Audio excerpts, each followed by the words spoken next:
안녕하세요. 오늘은 가족의 진정한 사랑과 지혜에 관한 특별한 이야기를 들려드리려고 합니다. 가족의 눈이라는 제목의 이 오디오북은 68 아버지 이진호가 아들의 위험한 인연을 어떻게 지켜내는지에 관한 감동적인 이야기입니다. 우리 삶에서 때로는 진실을 보지 못할 때가 있습니다. 사랑에 빠진 젊은이의 눈은 가끔 현실을 제대로 보지 못하기도 하죠. 하지만 세월의 지혜를 간직한 부모의 눈은 쉽게 속지 않습니다. 이 이야기를 통해 가족의 소중함과 오랜 경험에서 오는 직감의 중요성을 함께 느껴보시길 바랍니다. 68 이진호의 심장은 오늘따라 유난히 요동쳤다. 차가운 바람이 옷깃 사이로 스며드는 초겨울 오후. 그의 오랜 직감이 위험을 감지했다. 찻잔을 마시며 이진호는 혼잣말을 내뱉었다. 오늘 무슨 날이라고 심장이 이리 쿵쾅대나. 아들 성민이 여자친구를 데려온다는 소식. 그것도 결혼을 하겠다는 말에 마음 한구석이 서늘했다. 늘 혼자 살겠다던 아들이 갑자기 장가간다니. 석연치 않은 예감이 등골을 타고 올라왔다.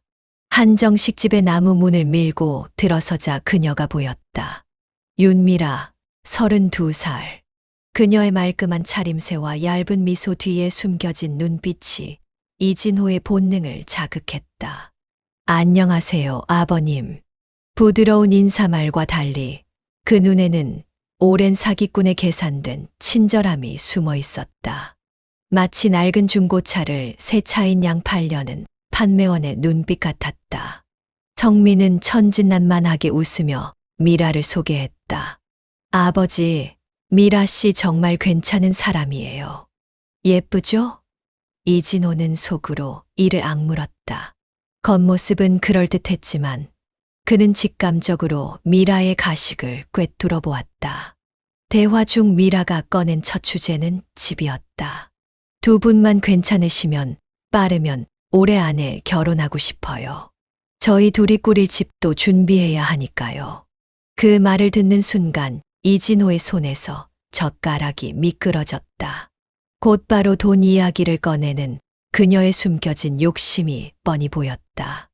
미라의 옷깃에서 번쩍이는 명품 로고, 손가락에 굵은 금팔찌, 그리고 뻔뻔할 정도로 해맑은 미소. 이진호는 그녀의 모든 것이 허세와 욕심으로 가득 차 있음을 직감했다. 그래, 집이야 뭐. 그렇지. 이진호는 일부러 짧게 대꾸하며 속내를 감췄다. 하지만 성민은 미라에게 완전히 빠져 있었다. 아버지, 미라 씨가 얼마나 따뜻한 사람인지 알면 좋아하실 거예요. 미라는 성민의 말에 교묘하게 웃으며 고개를 끄덕였다. 이진호는 국물을 삼키려다 목이 메었다. 창밖으로 겨울 바람이 나뭇가지를 거칠게 흔들고 있었다. 이진호의 가슴 속에서도 불안한 예감이 파도처럼 일렁였다. 이 결혼 순순히 넘기면 우리 가족 모두 후회하게 될 거야. 그는 차가운 눈빛으로 미라를 바라보며 이 위험한 인연을 어떻게든 끊어야겠다고 굳게 결심했다. 여러분이라면 이런 상황에서 어떻게 대처하셨을까요? 자식의 선택을 존중해야 할지, 아니면 위험한 인연으로부터 보호해야 할지, 그 경계는 참 미묘하지 않을까요? 식당을 나선 이진호는 집으로 돌아가는 길에 아내 김정희를 떠올렸다. 67의 나이에도 언제나 가족을 위해 헌신하는 그녀는 오늘도 아들 일로 애써 미소 지었다. 그가 점심 무렵 함께 나눈 대화가 생생하게 떠올랐다. 진호 씨, 그 여자에게서 뭔가 위험한 기운이 느껴져요. 정희가 찻잔을 내려놓으며 조심스럽게 말했다. 마치 독을 품은 꽃처럼 겉은 화려하지만 내면은. 이진호는 깊이 공감하며 고개를 끄덕였다. 나도 똑같이 느꼈어. 저 여자, 우리 아들이 아니라 우리 집 돈과 재산을 노리는 것 같아. 부부는 말없이 깊은 눈빛을 교환했다. 수십 년을 함께한 부부만의 침묵 속 대화였다. 누구보다 아들을 사랑하기에 그의 미래를 위협할 위험을 본능적으로 감지한 것이다. 이진호의 기억은 30년 전으로 거슬러 올라갔다. 막내 성민을 낳고도 생계를 위해 동네 목수로 일하던 시절, 정희는 항상 정성 담긴 도시락을 챙겨주었다. 진호 씨, 점심은 꼭 챙겨 먹어요. 몸 건강해야 우리 성민이 잘 키울 수 있잖아요. 추운 겨울에도 낡은 전등 아래 국밥 한 그릇을 나눠 먹으며 서로를 위로하던 그 시절이 그리웠다. 어린 성민이 뒷마당에서 진흙범벅이 되어 놀던 모습. 엄마, 아빠, 나 봐. 내가 무지개 찾았어. 라며 들어올리던 평범한 돌멩이. 그 시절의 순수한 웃음이 지금은 어디로 사라졌을까? 오늘 식당에서 본 아들의 모습은 미라의 손바닥 위에서 춤추는 어린아이 같았다. 진호 씨, 그냥 넘어가지는 않을 거죠. 저녁 무렵 거실 소파에 앉아 창밖을 바라보던 정희가 물었다. 이진호는 묵묵히 고개를 끄덕였다. 우리 아들이 평생 후회할 선택을 하도록 두지 않을 거야. 그의 목소리는 낮았지만 확고했다. 서로를 바라보는 부부의 눈빛이 깊어졌다. 젊은 시절 가난과 고난을 함께 이겨냈듯 이번에도 함께 이겨내리라는 굳은 결심이었다. 성민이를 위해서라도 반드시 지켜내야 한다는 사명감이 두 사람의 가슴 속에 단단히 자리 잡았다. 며칠 뒤 거실의 평온함은 벌컥 열린 현관문 소리로 깨졌다. 엄마, 아버지, 미라 씨랑 같이 왔어요. 성민과 미라가 예고 없이 들어섰다. 미라는 명품으로 치장한 채 발끝에 힘을 주며 집안을 훑어보더니 무심히 말했다. 아버님, 어머님, 오늘은 저녁 준비도 못 하셨나 봐요. 정희가 당황한 기색으로 간단한 차라도 내려주겠다고 했지만 미라는 피식 웃으며 오늘은 외식하러 가야 한다고 단칼에 잘라 말했다. 성민도 덩달아 미라가 피곤하다며 좋은 곳에 예약했다고 거들었다. 이진호는 미묘한 불편함을 느끼며 미라를 응시했다. 미라는 당당하게 소파에 털썩 앉아 이리저리 집안을 살피더니 입을 열었다. 근데 아버님 댁 정겹긴 한데 좀 오래됐네요. 결혼하면 저랑 성민 씨는 좀 더 현대적인 집에서 살아야겠어요. 그 말에 이진호의 눈빛이 날카로워졌다. 이제 본색을 드러내는구나. 정희는 애써 미소를 지었다. 우리 집이 좀 오래됐지만 아들 낳고 평생 살아온 정든 곳이라서. 그녀의 목소리에는 자그마한 자부심과 애틋함이 묻어났다. 미라는 대놓고 웃음을 터뜨렸다. 어머, 그렇구나. 그래도 이제 성민 씨랑 저는 다른 환경에서 시작해야죠. 신혼부부는 새로운 집이 좋잖아요. 그녀의 말에는 교묘한 무시가 담겨 있었다. 그리고 마침내 미라는 본색을 드러냈다. 참, 아버님, 저희가 집을 알아봤는데 조금만 도와주시면 될 것 같아요. 이진호가 얼마나 필요한지 무덤덤하게 묻자 미라는 턱을 쓸며 무심히 답했다. 한 5억 정도면 괜찮을 것 같아요. 요즘 전세도 비싸잖아요. 마치 용돈 달라는 어린아이처럼 턱을 괴고 웃었다. 이진호의 젓가락을 잡은 손에 핏대가 서올랐다. 미라는 마치 당연한 듯 거들먹거렸다. 우리 성민이랑 살림 시작하는데 도와주시는 건 당연한 거 아닌가요? 성민 씨도 그렇죠. 옆구리로 성민을 쿡 찌르자 성민은 머쓱한 웃음만 지었다. 정희는 식은땀을 닦으며 작게 속삭였다. 진호 씨, 이건 정말 위험해요. 그냥 넘기면 안 돼요. 이진호는 마루에 앉아 한참을 침묵했다. 눈앞에 미라는 능청스러웠고 아들은 그저 눈치 없이 웃고 있었다. 이 결혼을 어떻게든 막아야겠다는 결심이 가슴 깊은 곳에서 타올랐다. 그리고 며칠 지났다. 정희는 마당에 떨어진 나무잎을 쓸며 어린 시절 성민이가 뛰놀던 추억에 잠겼다. 예전엔 성민이도 저 마당에서 그렇게 뛰어놀더니 그때 갑자기 현관문이 벌컥 열리고 성민이 어깨를 들썩이며 들어왔다. 그 뒤로는 미라가 날선 눈빛으로 뒤따르고 있었다. 아버님, 어머님, 잠깐 자리 좀 내주실래요? 미라는 거칠게 입을 열었다.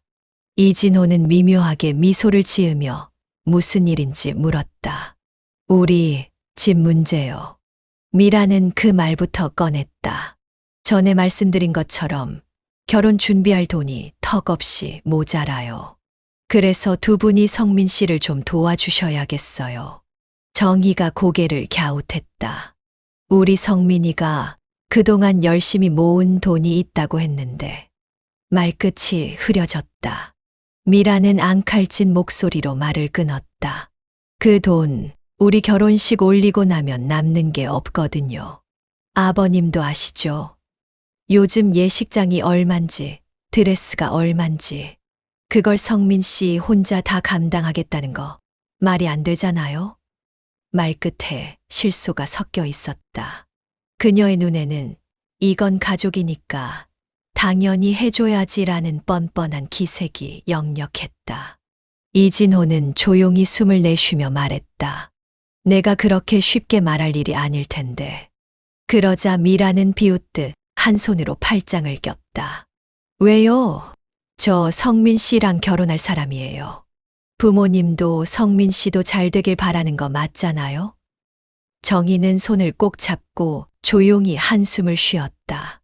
이진호는 그 모습을 슬쩍 훑어보고 다시 미라를 바라보았다. 그럼 묻자. 자네 집은 이번 결혼에 뭘 준비했나?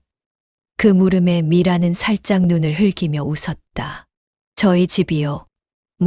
저희 부모님도 바쁘셔서 준비하실 게 있겠죠. 그래도 아버님 쪽에서 조금 더 해주시면 원만하게 잘 될 텐데. 그 말에 이진호의 이마에 깊은 주름이 졌다. 이건 그냥 철없는 게 아니라 대놓고 돈을 요구하는 계산된 행동이구나. 정희도 더는 참지 못하고 말했다. 미라 씨, 우리한텐 그게 쉽지 않은 일 같아요. 하지만 미라는 태연했다. 글쎄요. 성민 씨는 제 얘기 듣고 괜찮다고 했는데요. 그녀는 옆에 서 있는 성민을 힐끔 바라봤다. 성민은 머쓱하게 웃으며 고개를 끄덕였다. 아버지, 사실 저도 좀 필요하긴 해요. 그 한마디에 정희의 눈빛이 흔들렸다. 이진호 역시 입술을 꾹 다물었다. 우리 성민이 저 여자한테 완전히 휘둘리고 있구나. 미라는 한층 더 여유로운 표정으로 말했다. 아버님도 아시잖아요? 요즘 젊은 사람들 다 부모 도움받아서 결혼하는 거요. 큰맘 먹으시고 지원해 주세요. 그래야 저도 성민 씨랑 확실히 준비할 수 있을 것 같아요. 이진호는 깊은 숨을 내쉬며 묵묵히 일어났다. 내가 생각해보지. 그 말에 미라는 실망한 듯 입을 삐죽였다. 그럼 다음 주까지 결정해 주세요. 저희도 바빠서요. 며칠 후 이진호와 정희는 작은 커피숍 한 구석에 앉아 마지막 작전을 세웠다. 잔잔한 클래식 음악이 흐르는 가운데 둘은 서로를 바라보며 결심을 확인했다. 진호 씨, 이제 더 지체할 수 없어요. 정희의 목소리는 작지만 단호했다. 이진호는 찬찬히 커피잔을 내려놓으며 고개를 끄덕였다. 그래, 오늘 모든 걸 끝내야겠어. 그날 저녁 부부는 성민과 미라를 집으로 불렀다. 거실 한가운데 앉은 미라는 여전히 여유로운 표정이었다. 아버님, 오늘은 좋은 소식 주시는 거죠? 그녀는 승리를 확신하는 듯 살짝 웃었다. 이진호는 담담하게 입을 열었다. 그래, 내가 며칠 고민해봤는데 우리 가족 일이라 직접 알아봤다. 그 말에 미라의 표정이 순간 굳어졌다. 알아봤다니요. 무슨 말씀이신지. 이진호는 미라의 눈을 똑바로 마주보며 말했다. 자네, 최근에 사설 대출 받은 기록이 있더군. 그것도 세 군데서 상당한 금액을. 미라는 깜짝 놀라 눈을 크게 떴다. 그건. 그럴 리가 없어요. 누가 그런 소리를. 정희가 가만히 끼어들었다. 그리고 우리 아들 월급 통장도 자꾸 보자고 했지. 대출 갚으려는 거였던 거 아니야. 그녀의 목소리는 조용했지만 확신에 차 있었다. 미라는 당황하며 손을 내저었다. 아니에요. 그건 완전한 오해예요. 전 그런 의도 전혀 아니었어요. 하지만 그녀의 목소리는 떨리고 있었고 눈빛은 이리저리 흔들렸다. 거짓말하는 사람의 전형적인 반응이었다. 이진호는 단호하게 말했다. 미안하지만 우리 아들 속일 수 있을진 몰라도 부모 눈은 못 속여. 우리는 평생 사람 보는 눈을 키워왔으니까. 그 말에 미라는 더 이상 변명하지 못했다. 옆에 앉아있던 성민도 굳은 얼굴로 미라를 바라봤다. 미라야, 이게 다 사실이야. 성민의 목소리엔 실망과 배신감이 섞여 있었다. 내가 그동안 정말 널 믿었는데. 아니, 오빠 나는 그냥. 미라는 더듬거리다 이내 무거운 침묵에 빠졌다. 그녀의 계략이 완전히 드러난 순간이었다. 이진호가 조용히 한마디를 덧붙였다. 오늘부로 이 결혼 얘긴 여기서 끝내자. 그 말의 거실은 쥐 죽은 듯 고요해졌다. 누구도 감히 그의 단호한 결정에 이의를 제기할 수 없었다. 미라는 이내 벌떡 일어나 소리쳤다. 좋아요. 그렇게 나오시겠다 이거죠. 오빠, 잘 생각해봐. 나는 당신만 믿었는데. 하지만 성민은 조용히 고개를 떨궜다. 미안해, 미라야. 나도 이제 다 알았어. 내가 원한 건 나였던 게 아니라. 그 말에 미라는 혀를 찬 채로 가방을 거칠게 챙겼다. 그리고 현관문을 세게 닫고 나가버렸다. 문이 닫히고 나서야 거실에는 긴 숨소리가 흘렀다. 정희가 눈가를 훔치며 말했다. 성민아, 괜찮니? 성민은 말없이 고개를 끄덕였다. 미안해요, 엄마. 아버지. 제가 너무 어리석었어요. 제 눈에는 보이지 않았던 걸 부모님은 다 보셨네요. 이진호는 아들의 어깨를 가만히 두드렸다. 괜찮다. 사람은 누구나 실수하지. 중요한 건 그 실수에서 배우는 거야. 그날 밤 부부와 아들은 마루에 나란히 앉아 창밖을 오래 바라봤다. 밤하늘엔 별빛이 은은히 내리고 있었다. 이럴 때일수록 우리 가족끼리 더 똘똘 뭉쳐야 해. 이진호의 말에 정희가 옆에서 따뜻하게 손을 잡았다. 맞아. 모든 건 다 지나갈 거야. 며칠 뒤 세 사람은 근처 바닷가로 작은 여행을 떠났다. 모래사장을 걸으며 성민이 말했다. 아버지, 엄마, 나 진짜 이번엔 제대로 깨달았어요. 앞으로는 나도 부모님처럼 사람 볼 줄 아는 눈을 키울게요. 이진호는 웃으며 대답했다. 그래, 내가 철이 든 것 같아서 다행이다. 정희는 모래 위에 작은 하트를 그리며 말했다. 우리 아들은 누구보다 따뜻한 마음을 가진 아이야. 그 마음만은 절대 잃지 마. 여러분이 부모라면 이런 순간에 어떤 말로 자녀를 위로하고 격려해 주실까요? 때로는 실패의 경험이 인생에서 가장 값진 교훈이 되기도 하니까요. 성민의 눈가에 맺힌 눈물은 이번엔 후회가 아닌 감사와 사랑의 눈물이었다. 세 사람은 손을 맞잡고 모래사장을 천천히 걸어갔다. 이진호는 속으로 생각했다. 가족의 눈은 결코 속일 수 없다. 이것이 우리가 서로를 지키는 방법이다. 겨울바람이 불었지만 가족의 사랑으로 그 어느 때보다 따뜻했다. 존경하는 구독자 여러분, 이 이야기를 통해 우리는 가족의 사랑과 지혜가 얼마나 소중한지 다시 한번 느끼게 됩니다. 어떤 위기 앞에서도 서로를 믿고 지키려는 가족의 힘, 그리고 오랜 세월 함께한 부부의 직감이 얼마나 정확한지 보여주었습니다. 이 세상에 완벽한 사람은 없습니다. 누구나 실수할 수 있고, 때로는 사랑에 눈이 멀어 진실을 보지 못할 수도 있습니다. 하지만 진정한 가족은 그 어둠 속에서도 서로를 밝게 비추는 등불이 되어줍니다. 앞으로도 이런 감동적인 이야기로 찾아뵙겠습니다. 구독과 좋아요, 알림 설정해 주시면 더 많은 삶의 지혜가 담긴 오디오북으로 여러분을 찾아뵙겠습니다. 여러분의 하루가 따뜻한 가족의 사랑으로 가득하기를 바랍니다. 오늘도 끝까지 함께 해주셔서 진심으로 감사드립니다. 사랑합니다.